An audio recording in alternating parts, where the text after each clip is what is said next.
Yes. Good morning, good afternoon, or good evening, depending on where you are in the world. My name is Sharon Florentine. Thank you for joining us for another DevOps.com webinar. We have an awesome presentation today, Never Should You Ever in Kubernetes. And I am joined by Kendall Miller and Stevie Caldwell from Fairwinds. Before we get started, I just have a few housekeeping items I need to go over with you. Please remember that this session is being recorded, so if you miss any or all of it, you'll be able to go back and watch it again. We will be sending an email with instructions for how to access the webinar on demand, or you can visit us at devops.com/webinars, and it will be there for you. We are taking questions from the audience, so you can use the Q&A tab on your console to submit your questions to Kendall or Stevie at any time during the presentation, and we will try and get to as many as possible at the end. We are also doing a drawing for 4 $25 Amazon gift cards, so stick around to see if you are a winner.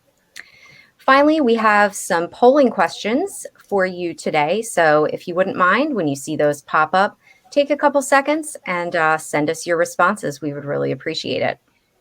And with that, I'm going to put myself on mute, turn my camera off, and let Kendall and Stevie get right into it. Thank you so much. Thanks, Sharon. So, hey, folks, and welcome to Never Should You Ever in Kubernetes, where we are going to share lots and lots and lots of bad ideas of things to do in Kubernetes so that you don't have to learn them the hard way. If you are here for something else, that's the wrong place to be, because this is what we're talking about. Stevie and I are from a company called Fairwinds, which we'll tell you a little bit about in just a second. But real quick, by way of introduction, my name's Kendall. I'm the president at Fairwinds, been here about 6 years. Wow. And we've been a Kubernetes company for a very long time. All we do is Kubernetes all the time.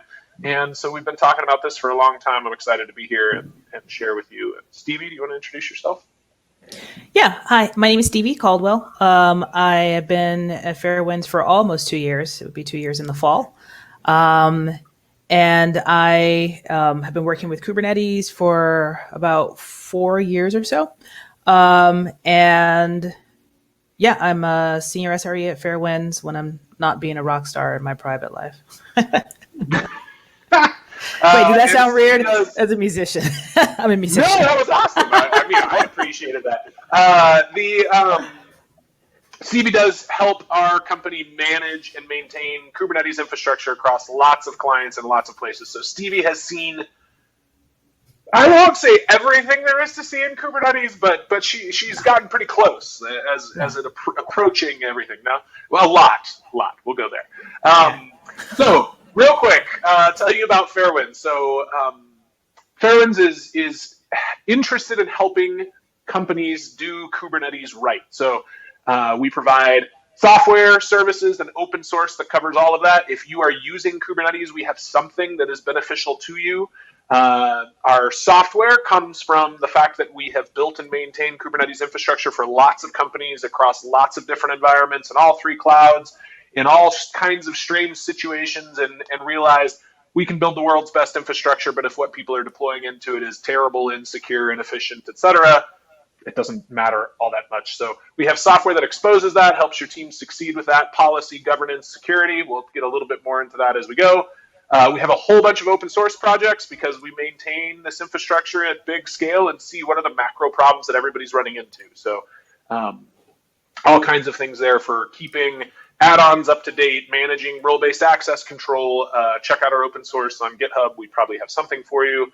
And our services is what we've been doing the longest, and that's all the way up to the companies that come to us and say, make my infrastructure problem go away, and we can build and maintain your Kubernetes-based infrastructure for you. So Fairwinds has something for you in the Kubernetes space. If that's where you live, we'd be happy to talk. Look us up.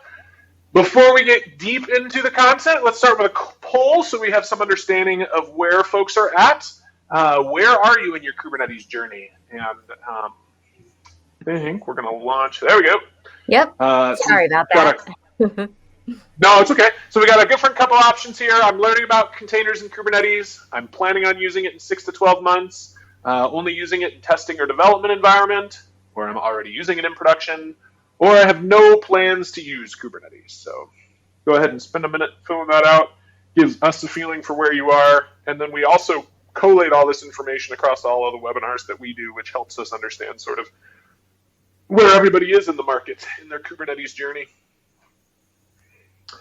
Cool.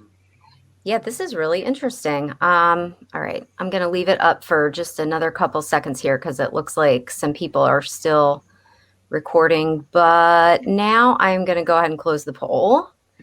And if we look at the responses, it looks like 43% say they're using Kubernetes in production, which is, at least to me, a little bit surprising. That's a pretty significant percentage there. 23% are just learning about it. 10% planning to use in 6 to 12 months. 17% only in testing or dev environments. And only 7% no plans to use. So, okay. Well, if you came to a Kubernetes webinar and you have no plans to use it, I can understand why that's a small percentage of the population. Maybe we'll convince you that all the bad things you can do in Kubernetes are exciting enough, you should try it. But we'll go ahead and dive in. I do want to say, I saw somebody mentioned in the public chat a question saying, someone told me you should never stop and start a Kubernetes cluster. If you actually want to ask about that, drop that in the Q&A. We're happy to address that if that's an actual question. There is the Q&A there. Feel free to drop questions, and we will get to them as we can throughout. Okay, well, let's dive into all the terrible things that you can do in Kubernetes. And number one, never should you ever do Kubernetes the hard way, or maybe the super easy way. Click button, get things. But Stevie, you've done Kubernetes the hard way. Tell us, first of all, for folks who don't know, what is Kubernetes the hard way? Because it's referring to something specific. And yeah, it's referring to Kelsey Hightower's tutorial, very super useful tutorial, Kubernetes the hard way. And so this is a sort of there's a caveat to this, right? It's good to do it the hard way at first, because what you get out of that is an in-depth understanding of the different components in Kubernetes. I think one of the things that's most dangerous in tech, especially as the tooling gets better, is the ability to sort of push button things and not really understand what's happening, but like get a thing that you can then use. And unfortunately, the side effect of that is that when something goes wrong, you have it's more difficult to troubleshoot because you don't quite understand the underlying parts. So Kubernetes, as complex as it is, it's really good to do something like the hard way at the very beginning, just so that you understand all the things that are going on with it. But then once you have that under your belt, I would absolutely say that there's no reason for you to manually spin up your own Kubernetes cluster. Like when I started out with Kubernetes in production, we were writing our own bash scripts to, create the certs and move everything to the servers it needed to be on and bootstrap the nodes and things like that. And that's such a pain. Like if you shouldn't do that if you don't have to. And it's also super error prone because humans, right? So. Yeah, really this slide should say, never should you ever do Kubernetes the hard way in production. Definitely do Kubernetes the hard way one time to learn, like Stevie's saying. Get in there and understand every bit and every piece, how everything maps to the specific hardware underneath, or as close to the hardware as you get if you're in a cloud setting. Learn from it, but don't do it the hard way in production, because then just maintaining it is going to be a beast. I will say, like 3 years ago, a significant percentage of the people that hired us to build their Kubernetes infrastructure just needed help standing it up. That was a big, difficult problem. And today it's not. You can go in and click some buttons in a cloud environment and get a Kubernetes cluster. So there's no reason to build it yourself and have to figure out all the underlying pieces. Never should you ever assume Kubernetes is the right thing for your simple blog. So, in the whole world of the right tool for the right project, if your child builds a really pretty sandcastle and you come in with a sledgehammer to tear it down when you could have just wiped it off with your finger, that's a little bit what's going on here. There's a place and a time for Kubernetes. It really is a powerful way to build and maintain great infrastructure that's custom built for you, but it's also big and complicated. And unless you live in Kubernetes world the way that Stevie does, and so if you decided you wanted to go spin a blog up on Kubernetes, it probably wouldn't be overwhelming. It'd just feel a lot like work. I mean, why would I ever want to do that? I mean, there's a lot of use cases where it just doesn't make sense. If you need a single server somewhere that's running a static website, just use a single server somewhere running a static website. There's no reason to complicate it with all the things that come with Kubernetes. Kubernetes is incredibly powerful, but it really is like using a power tool for a job that just needs a hand tool. Right? WordPress is there for a reason. It gets a lot of flack. It's a security nightmare, but there's managed word. I mean, I wouldn't do that. Also, Kendall, it disturbs me that there are only two options for your kid sandcastle: to destroy it one way or the other, and not to just leave it as a piece of art. Just want to note that. Well, let's talk about the quality of my children's sandcastle art, and then we'll talk about whether we leave it up for the neighbors or not. Okay, never should you ever run the control plane as spot instances. And why not? I mean, everything in Kubernetes is meant to be ephemeral. Just throw that on spot instances and maybe it'll be around, maybe it won't. Yeah, and the super cheap, like, why wouldn't you do that? You save a ton of money. We actually had a client that did do something like that. They were running their control plane on spot instances, and then their spot instances went away because spot instances tend to do that. Management of spot instances has improved a lot. You have spot termination handlers that can essentially like fire drill, like, whoa, this machine's going to go away very soon. We need to spin one up to, take its place. But with, and certainly the control plane can also take a few hits, right? There's redundancy built into it. Hopefully, if you're running it in at least 3 nodes, or you have your etcd servers separated from your API servers, which isn't necessary. But anyway, if you have like that redundancy built in, you do have some safety there. But in general, it's just not worth it. Like, you're not going to spend too much money on your control plane. Those don't have to be beefy nodes, at least for smaller clusters, So it's just not worth the uncertainty of whether or not you're going to have your instances running.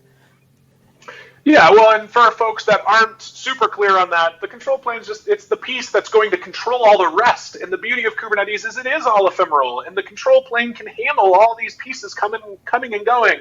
But it's sort of like having an orchestrator at the front of a band and taking away the orchestrator and hoping the band keeps playing. The band will keep playing, but you won't be able to change the songs. And you might not keep the beat unless the drummers are really, really very good. We're getting deep. Yeah, that's right. The band will keep playing, but sorry, you're making a perfect analogy in Kubernetes world, and I was slow to get it.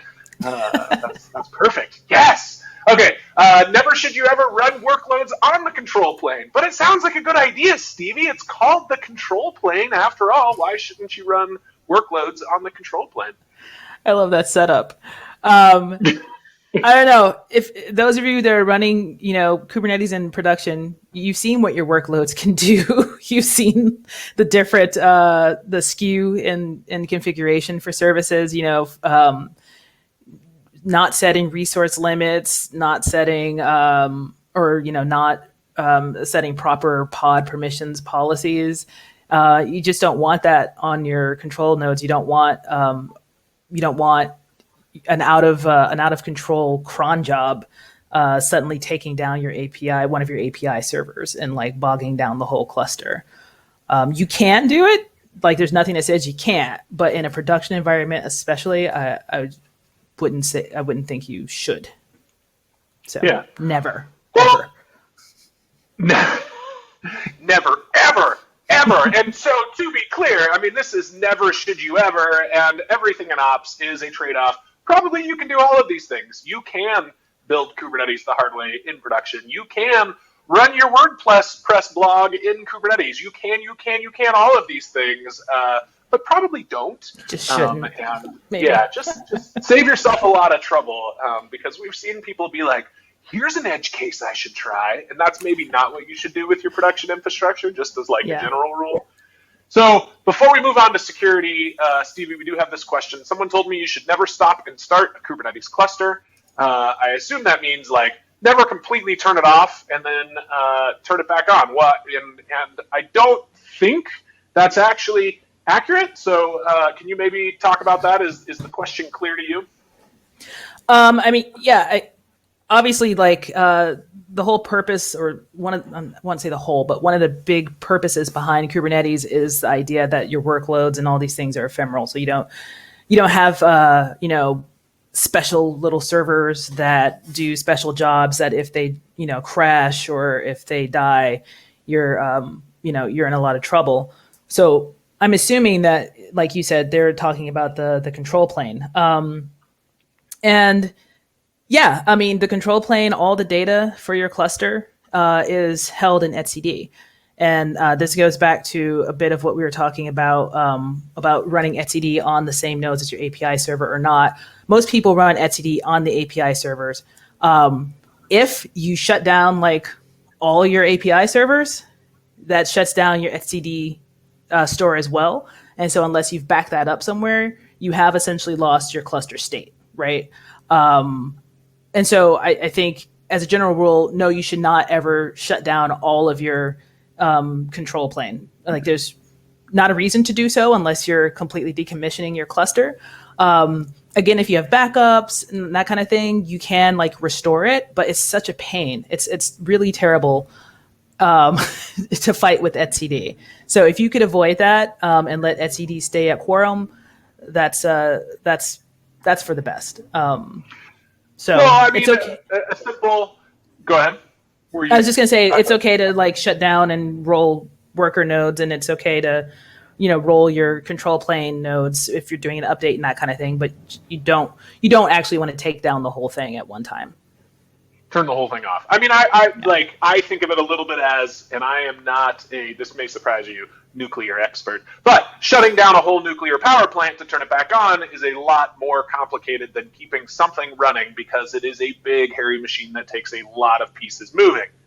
Again, I am not a nuclear expert. I think that that's a reasonable analogy. If you're going to tear down your old nuclear power plant, build a new one first and switch all the power over to that, and then maybe shut the old one down. And that's, there may be a situation where you do that with Kubernetes, right? Stand up another cluster and AB your clusters, but even that, like, to your point, Stevie, you're not probably shutting it down unless you're shutting it down. You don't want to shut it down just to turn it off and turn it back on again. Yeah. Okay, let's get into security. Never should you ever run the container as root. And I mean, the reason for this maybe is obvious, but if it's not, like, this is something that we see lots and lots of people do, is deploy containers that are overly permissioned. And it's something that our software seeks to address because it's something we see a lot. People just don't think about it. But if your container has root access to everything, they can get anywhere, or that container can get anywhere. So if that piece of your infrastructure gets compromised, now somebody has access to everything. And so just as a best practice in security, least privileged everything applies all the way down to the container level. Anything you would add to that, Stevie, before I move on? No, that sums it up pretty well. Okay, good. Excellent. Yes, nailed it. Okay, never should you ever share your certificate authority private key with the CTO. Okay, this is a little bit tongue-in-cheek. Maybe your CTO can have all of those things. But who should have access to this? And should it be written on a sticky note and hidden in the closet? Why shouldn't you do this, Stevie? I mean, you should really just download the CA private key to a set of thumb drives and give them to everybody in the company so that they can sign certificates whenever they need to. I think for anyone who's been in technology for any amount of time, this is a no-brainer, and this is kind of an obvious one, right? Your CA, your certificate authority, signs all the things, and in Kubernetes, mutual TLS and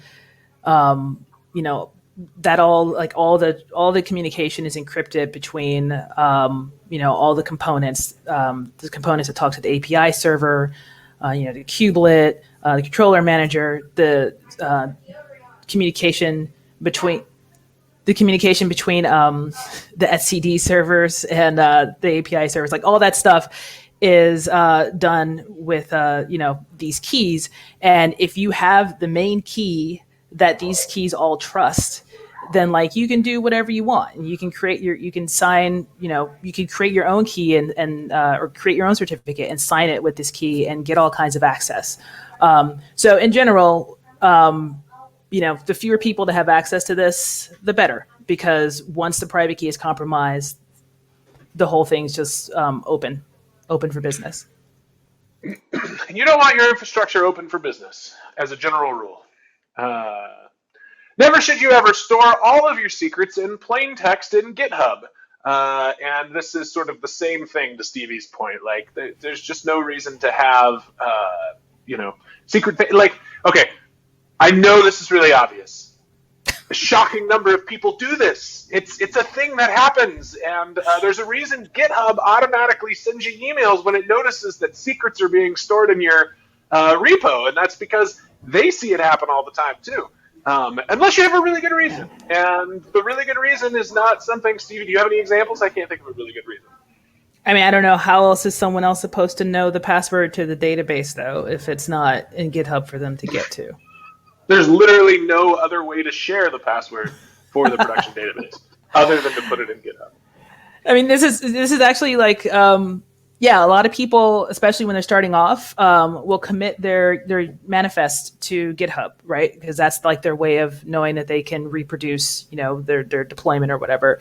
And they'll commit their secret.yaml file to the repository, and that's just base64 encoded, so it doesn't take much to figure out what's in there. So it's a good idea, first of all, not to do that, but if you are going to do that, use some sort of tool like Mozilla SOPs, which will encrypt that for you, so that when it's in GitHub, like it's not plain text, it's not base64 encoded, it's like actually encrypted, and that makes it a little safer to do that sort of thing. Yeah, there's still reasons. There's ways to put secrets in GitHub that aren't sharing your secrets with the world. Yeah, totally. Never should you ever give your family cluster admin access. It'd be a little bit like if you have a family that's doing other things in the room right next door to you while you're on a webinar, right, Stevie? It just causes complications. Did you see that? We can hear a little bit. So much. It's 2021. Everybody's got, it's happening. But why not give your family cluster admin? I mean, it's the same thing, right? You're giving access to things that you don't need to give access to, and least privileged all the time. I think of it as like, I don't need to give every member of, and this may say something more about my relationship with my larger family than anything else, but like, I wouldn't give every person in my family a key to my house necessarily, right? Like, I give it to the people that need to come into my house, and the people that I trust, and that have like, the people I trust to come to my house. I'm not going to give it to like my long lost distant cousin, for example. Well, even then, there's an awful lot of people in my family that I love and trust and don't just want wandering in my house whenever they so please, right? Like if I'm sitting on the couch and my dad was suddenly there, I'd be like, yo, not cool, man. What's happening here? What's going on here? Yeah. Yeah.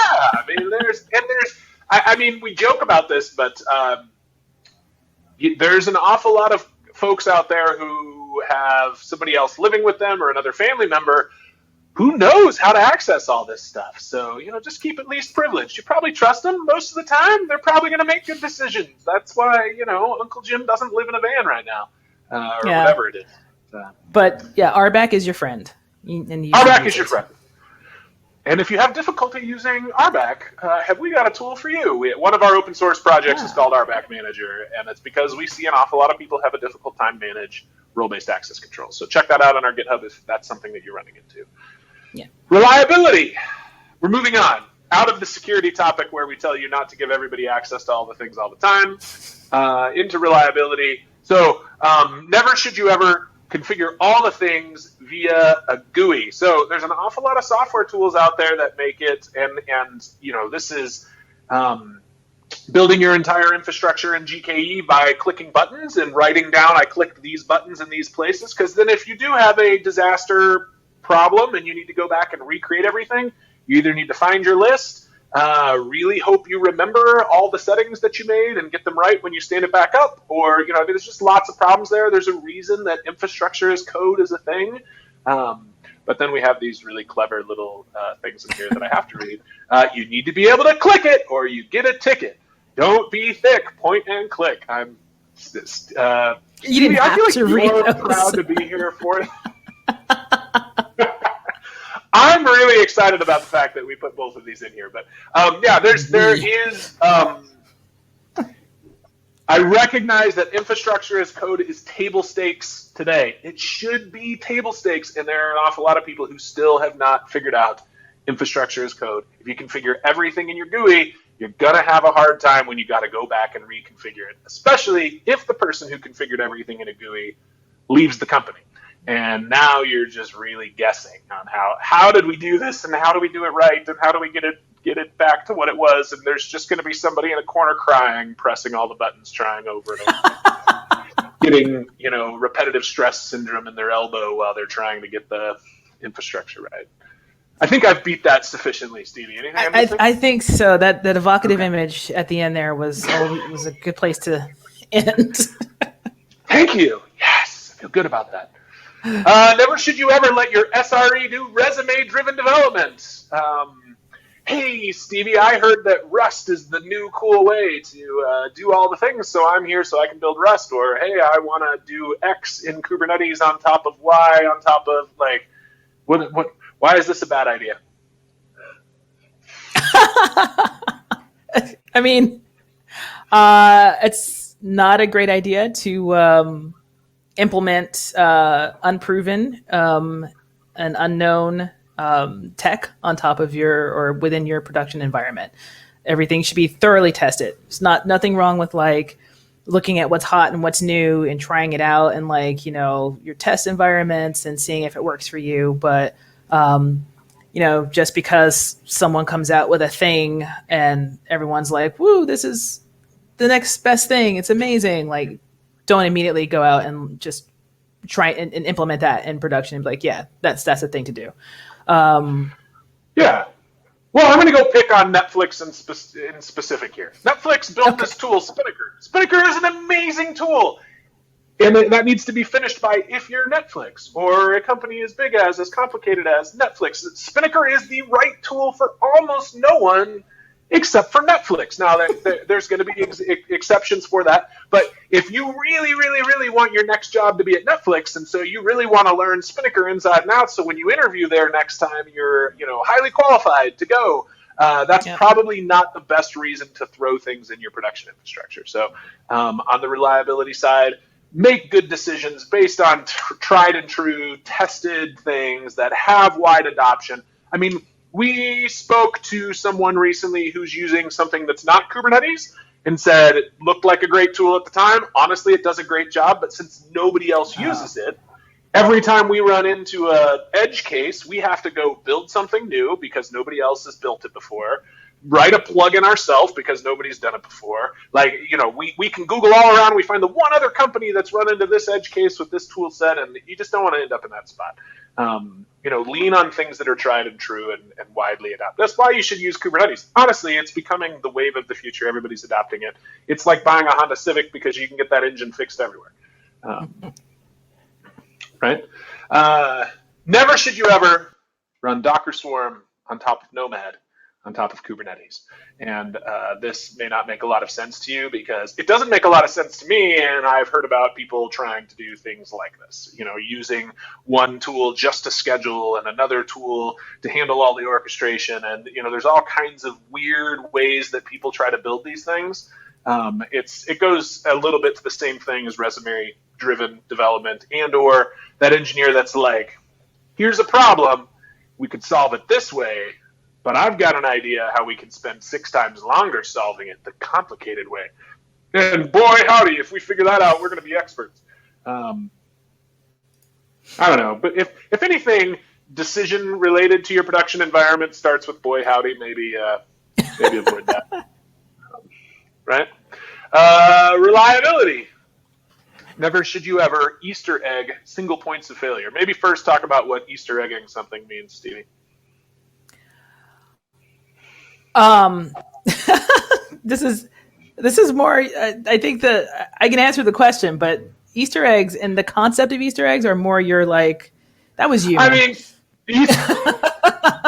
I did write this slide. You can throw this back at me. That's okay. That's perfectly acceptable. Easter egging and the idea of like when people talk about Easter eggs in movies, like a hidden thing that nobody knew about, and unless you know to go look for it, you're not going to see it. That kind of thing. So an Easter egg being a thing you go hide so that somebody else has to find. So don't Easter egg your single points of failure.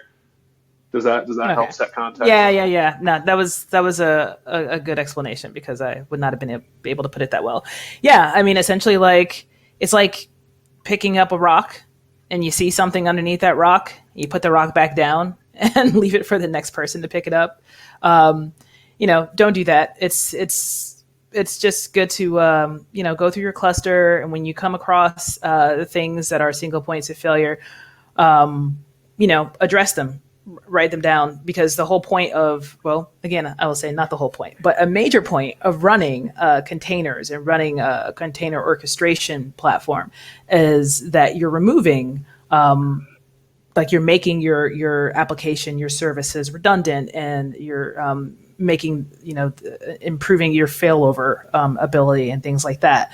And what the cluster can do for you in terms of that is only as true as your ability and your attention to finding and making sure that you've implemented your infrastructure in such a way to support that high availability and that redundancy and stuff, right? So, if you've got, I can't actually think of any single points of failure that I've seen other than like running one pod replica. Right. It's like, what's the point of running one replica of a pod in a Kubernetes cluster? Like, you probably don't need it then, if that's what you're doing. And things like, how you deploy your auto scaling groups and across availability zones and things like that. Those are just some basic best practices. So don't avoid them, don't hide them, address them, because they'll come back to bite you in the butt, frankly. The beauty of the cloud is you're not having to make a lot of the trade-offs that you had to make when you run your own infrastructure. When you were running a server in your back room and you needed 3 of them, that was 3 times your cost, and right. You were going to have to replace those computers later. And the beauty of the cloud is you click a button, you get a backup, right? And that's just continued to improve to its logical conclusion. And Kubernetes makes things like deploying across multiple availability zones much, much easier. Now it's not just about having multiple servers, it's about having multiple computers attached to different power sources with different connections to the internet in case one goes down. And it increases reliability broadly. And that's a significant deal. So don't ignore those things. And then if you are ignoring those things, don't hide them from the team.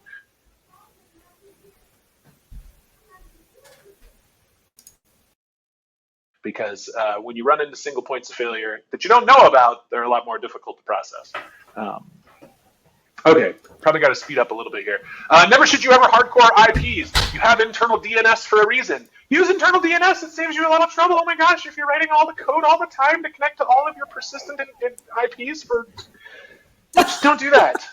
There was a time when you had to do that on the internet. That time's not now. Don't do that. Weekends at Bernie is a reference to a very old Tell us what that means, Stevie. movie about folks who carried a dead guy around for a weekend and pretended like he was alive.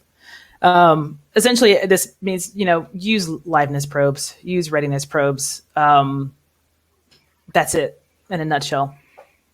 Don't pretend dead things are still alive, right? Know that they're dead and act like they're dead accordingly. Yeah. Don't weaken at burning your liveness probes. I really like that. Don't skip monitoring for now. There's an awful lot of folks out there who are like, oh, we'll get to that when we get to that. And build it in as you go. It's like writing tests in your code as you go. If you wait till later and say, we'll go back and add tests, that's not excellent. And Bob, I see your question coming in. Yes, the recording will be sent out to participants afterwards, is my understanding. If somebody had to jump on an issue here, so that happens. You work in infrastructure, you get paid. Efficiency. Moving on to the next topic, which is efficiency. So, building things and right-sizing things is a thing that matters to your company, even if it doesn't matter to you. Your CFO that makes you approve a $100 purchase but doesn't know that you have an inability to right-size things and you're spending thousands of dollars that they don't know about in infrastructure that you don't need to be spending, there's just unless you just really dislike your CFO, in which case there is good reason to do that. But otherwise, there's no good reason to do that. So don't put small workloads in Texas-size houses. I think that's self-explanatory, and it's cousin right here. What happens, Stevie, when you put huge workloads into tiny houses? When you put huge workloads into tiny houses, i.e., when you put when you try and stuff some very large services onto nodes that can't fit them, they can't run, or they easily consume the node. So it's all about setting your resources, setting your limits and your requests. As you know, requests are used for determining where you schedule, and then the limits help try to keep things under control when you have spiky workloads or an increase in traffic or something like that. And you just want to try and right size, pay attention to what your services are doing and pick the right nodes, and then, use something like cluster autoscaler to help get you through spiky workloads. And like the horizontal pod autoscaler is also there for that reason. So all these things Kubernetes provides, there are a lot of add-ons and things in the Kubernetes world that can help you essentially be more efficient, both in terms of like utilization, but also cost-wise and how you run your workloads. And we have an open source tool for this as well called Goldilocks that helps you get your resource requests just right. Again, that's a tool that exists because we see a lot of people aren't good at doing that. These tools exist out there to make your life easier. Go learn from our mistakes and learn from the things we've seen others make mistakes with. Don't ignore auto-scaling. I just saw my face, like I look really upset about this. But when I talk to companies that are using the cloud and aren't auto-scaling, I'm like, this is one of the biggest promises of the cloud. And yes, it can be difficult if you're just running bare instances on EC2 or something, but you can figure out how to do that. Kubernetes is one of the tools that makes that really, really, really easy. If you have taken the time to stand up Kubernetes, take the little bit of extra time it takes to implement autoscaling, because if everybody has some kind of spiky workloads, I'll stop that hand waving. Almost everybody has some kind of spiky workloads, and you're going to save money, and it's going to be a better situation for you, for your users. Back to that CFO. Don't ignore autoscaling. It's the promise of the cloud. Make Amazon pay for all that nighttime compute that nobody's using. Like, if just anything else, make Amazon pay for it. That really got me. You're like, just... Never should you ever have one gatekeeper to rule all deployments. When you've got the guy in the back room, Nick, the IT guy, and nothing gets deployed without Nick's stamp of approval. Why is that a bad idea, Stevie? Because what if Nick, the IT guy, gets hit by a bus? Or wins the lottery. Think about the happy option. Or wins the lottery. Might win the lottery. But also...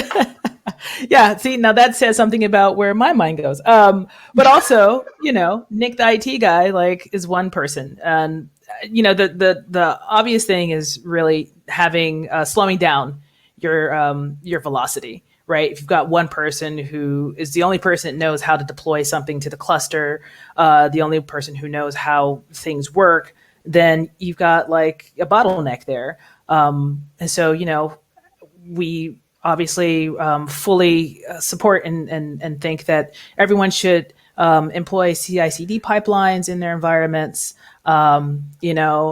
Everybody should developers should be empowered to deploy their own workloads to the cluster. They shouldn't have to come to someone to say, here's my YAML, right? Like, set this up for me.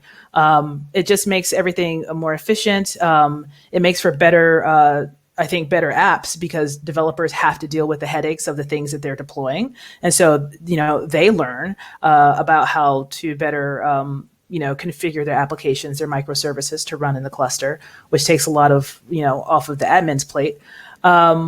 It's good to share the load, share the wealth. We don't have to be selfish about our knowledge, and we should enable everyone to be able to run things on the cluster. Yeah, and then Nick becomes a single point of failure, and we're trying to eliminate those. Right. That sounds like we're trying to kill Nick. Don't kill Nick. Just remove the single point of failure by duplicating Nicks. Have 7 Nicks, and you can hire people who aren't named Nick too to do that. Or just push the process down so that everybody has the ability to do that. If in the world of building silos, which we're trying to tear down in the DevOps world, don't create a silo in Nick, the IT guy, as the single gatekeeper to rule all deployments. All right, and man, that's what gets us though. That's the meat of what we're talking about today, and we're going to have some time for Q&A, but I'm going to take a minute to jump into. We have built, as I mentioned at the beginning of this, a software tool that helps companies get these things right. So never should you ever, we gave you a big long list. We gave you all the reasons, and you can go home and rewatch this so that you remember all those things, or you can use something like our software to help you avoid these common mistakes. And I'm going to show you a little bit about what Fairwinds Insights is, but this is a tool for security, policy, and governance. It helps you get efficiency, security, and reliability right. It shifts that security responsibility left and gives your engineers the ability to see what they need to be doing differently. It blocks deploys so that things that are poorly configured aren't deployed. And I'm going to show you what that looks like real quick. We'll just jump into a real brief demo here, and we'll come back and answer questions. So if you have questions, please be popping them in right now. But this is Fairwinds Insights. When you log in, you get a cluster overview. So I have a couple clusters here in this organization, the Centaurus organization, and I'll click into the Proxima production environment. And since this is a demo environment, we're not deploying lots of things into it, but you can see lots of changes in the last day or so. And we're going to give this cluster an overall health score. And we're looking at things like I mentioned, security, efficiency, and reliability, and weighting those accordingly. And that's where we get this health score. You can see we have a number of danger items here. We have a whole bunch of things that we're checking for, many of which are passing, some that are warning, and then danger items that also exist there. So if you scroll down here, we're tracking cost over time. We track the health score over time. We have a whole bunch of information here. I'm not going to get into everything. I'm going to move relatively quick to give you a high-level overview. Just in the security side, we're checking lots of different things, and you can see we have different levels of severity because we know that it can be overwhelming to work through your infrastructure and make everything right, and so we want to prioritize the things that need to be knocked out first. And if I just sort according to danger items in security, we already have a whole bunch of issues that are wrong in this cluster. You can click into any one of these issues, and it'll tell you both what the problem is as well as how to go about fixing it. So if you're an ops person or a security person, or you have a team of people that are working through these things, we're going to make it really obvious how to go through and knock this out and improve your cluster health score. And you're going to be able to track that over time, and your boss is going to see that you're improving things, etc. Now you can see we're pulling these from different reports, Kubernetes, Trivy, Polaris. We get this from a whole bunch of different open source tools out there. Polaris is an open source tool of ours. If you have one cluster and you just want to check out what some of this looks like, it's an open source tool. We wrote that because, as I mentioned, we see a lot of common configuration issues. And so this is something that addresses that. Goldilocks gets your CPU requests just right. Nova checks for out-of-date Helm charts. Pluto checks for deprecated APIs. These are all open source tools that Fairwinds wrote. But we also lean on Trivy for container vulnerabilities, KubeBench, KubeHunter, KubeSec, best-in-class third-party tools that are also open source. But again, we're gathering that all into one place, prioritizing that for you, and then telling you how to go about fixing things. We also have support for OPA, the Open Policy Agent, so you can write custom checks. So if you live in a compliance world where you need to meet specific checks on your infrastructure, that's where you can do that. We are happy to help you write some custom checks if you become an Insights customer. And I'm going to go to a couple other things. So that big long list of issues, if you wait until everything's broken in production, you've waited a little too long, which is why, as I mentioned, things have shifted left. So here we've got the way an average developer is going to interact with Fairwinds Insights, which is they're going to go to deploy some code, and this is a pull request that's running the container as root and adding in secure permissions to the container, things that we see happen very often. You'll see Circle CI has passed this test. Fairwinds Insights has failed it. We have integration into any Git tool that you're using. That can be GitLab, GitHub, something else. But you can click details on this, and it'll load you into the GUI, show you, here's what's going on, here's how to go about fixing it. So your average developer can start knocking out those things that are causing that health score to be bad. Your security team's going to love this. Your ops team's going to love this, because instead of ops having to go to every team and say, hey, fix that, hey, fix that, hey, fix that, you implement this in the CI pipeline, and now it's your engineer's responsibility to fix it, and our tools telling them how to go about fixing it, so that you don't have to lean over their shoulder and say, how about you stop doing that, man? How about you stop doing that? It's going to save you a lot of energy. Okay, one other thing I'm going to show you here is we do have this workload overview where we are going to give you some cost suggestions. So you can see here we have a Jenkins deployment that's costing $5.20 per month. With our suggestions, it'll only cost you $1.83. So that's going to save you $3 a month. $3 is probably not worth that implementation, but there's only one pod running that. If you have a large infrastructure doing lots of things, you can save a lot of money with our suggestions. You click into this, it tells you this is the resource request that you're currently looking at. Here's what our suggestions are, recommended, and this is what the cost difference is. There is some pieces up here where you can go to cost settings and you can set it based on your cloud. We have AWS and GCP built in. You can choose your instance size. You can set optimistic or conservative numbers, or you can put in your own custom numbers, because everybody's paying their cloud something different. So that's all manageable within there. There's a whole bunch more here. We have integration in the CI pipeline, as I mentioned, at the admission controller level. We integrate into your repositories. There's automation, so you can automatically create tickets and assign them to teams, etc. There's a whole bunch of that, but I can't go into everything today, and I'm going to keep that relatively light. So that's Fairwinds Insights. If you're interested in that, if you're running Kubernetes, Fairwinds Insights is going to help you do it better. It's my belief everybody would be using Kubernetes if they could do it securely, reliably, and efficiently. And most people are just intimidated by that because it's a whole new world. And using this software is going to help you get there. So let's wrap up here with another polling question until I see other questions come in. The question says, what's the greatest opportunity to improve your Kubernetes environment? Number one, get help with the basics, general best practice assessment, implementing the right security configuration, saving money, or improving my service reliability. How can you improve what you're doing in Kubernetes today? And I'll give you a minute to fill that out. Scared me there for a second because no one was responding. Did they take a second? To come in now. Okay, that's excellent. Yeah, we got them.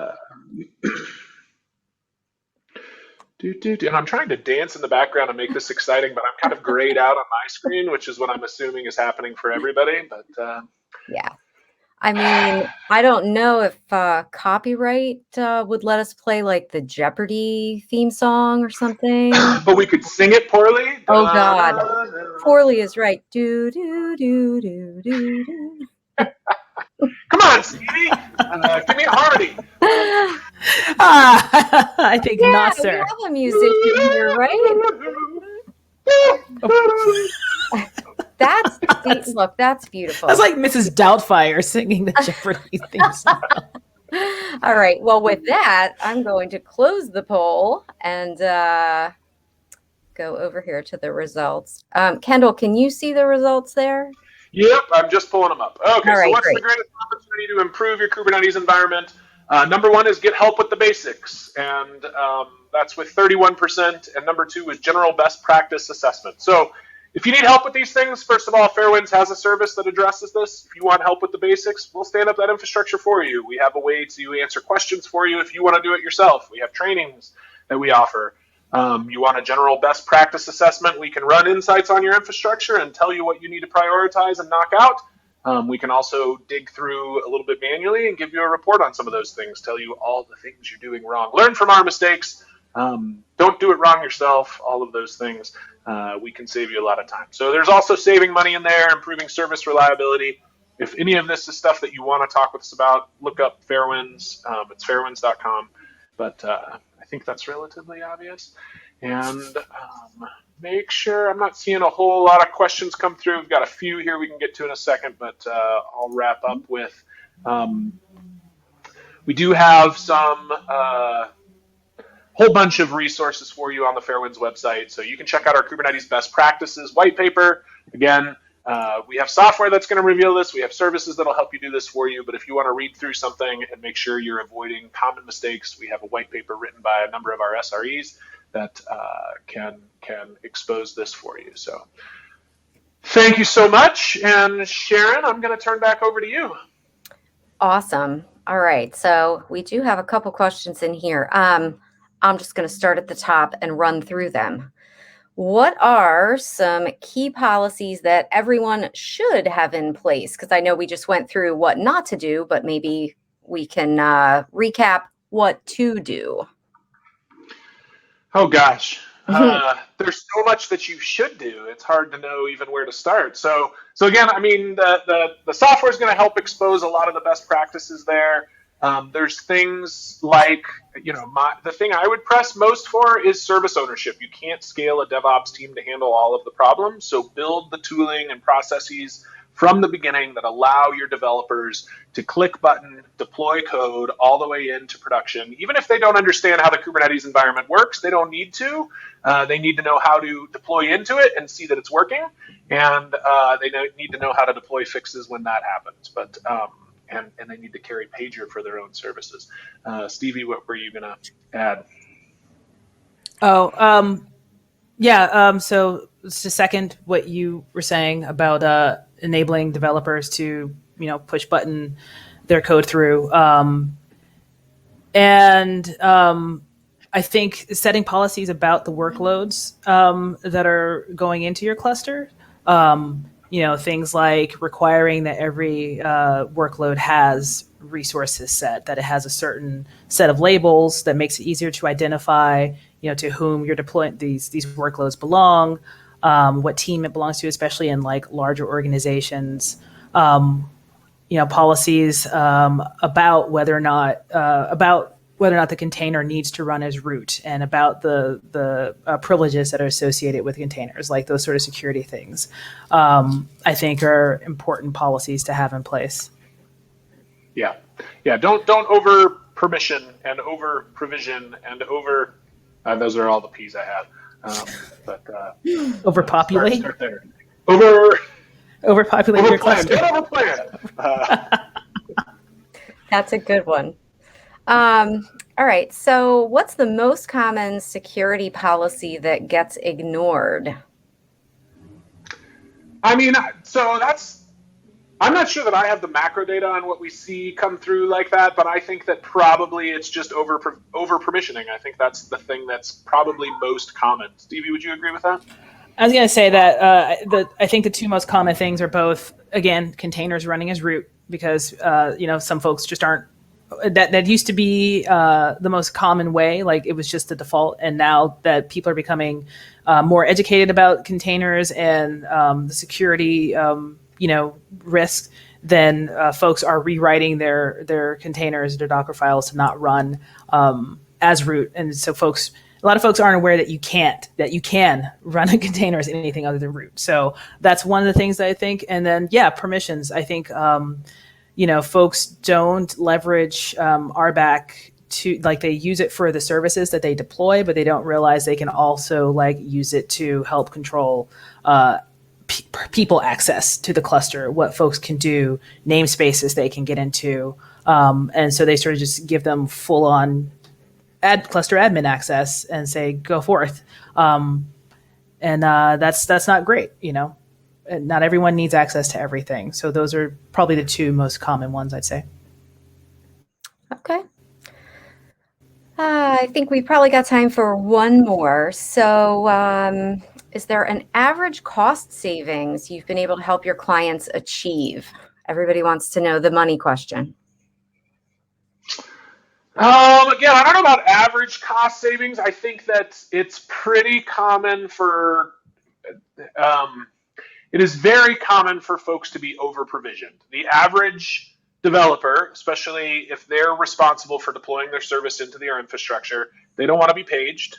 So they're just going to over provision. And while they do have to get CFO permission to reimburse a $25 book, they probably do not have to get CFO permission to choose a larger instance size or, completely change the resource requests on something. So they can spin up way, way, way too much for resources, and that's going to help them sleep at night because they know there's extra buffer, but there's money to be saved. So as for the average cost savings, I don't have a number off the top of my head, but I will say, on average, people save. How's that? Okay.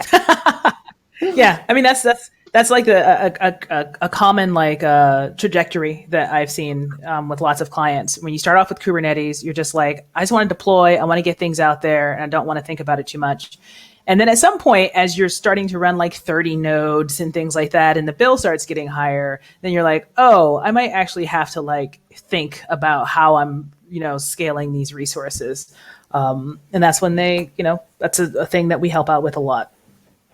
I'd also say I know an awful lot of companies where the director of infrastructure said, hey, our bill is under control, and then somebody deploys something and the bill goes up 15 grand overnight, and they don't notice till the end of the month because they don't have any way to monitor that cost in Kubernetes. So using a tool like ours that's going to watch that cost over time is going to save you some money. And Sharon, want to wrap us up? Take us home? You got it. You got it. All right, folks. Just a reminder that this webinar has been recorded. So if you missed the Weekend at Bernie's reference or Kendall's dancing, you are welcome to come back and watch it again. We'll be sending an email with instructions for how to access it on demand. You can also visit us at devops.com/webinars. All right, so the moment you have all been waiting for, we are going to do our drawing here for the 4 Amazon gift card winners. And our first winner is Anna R. Congratulations, Anna.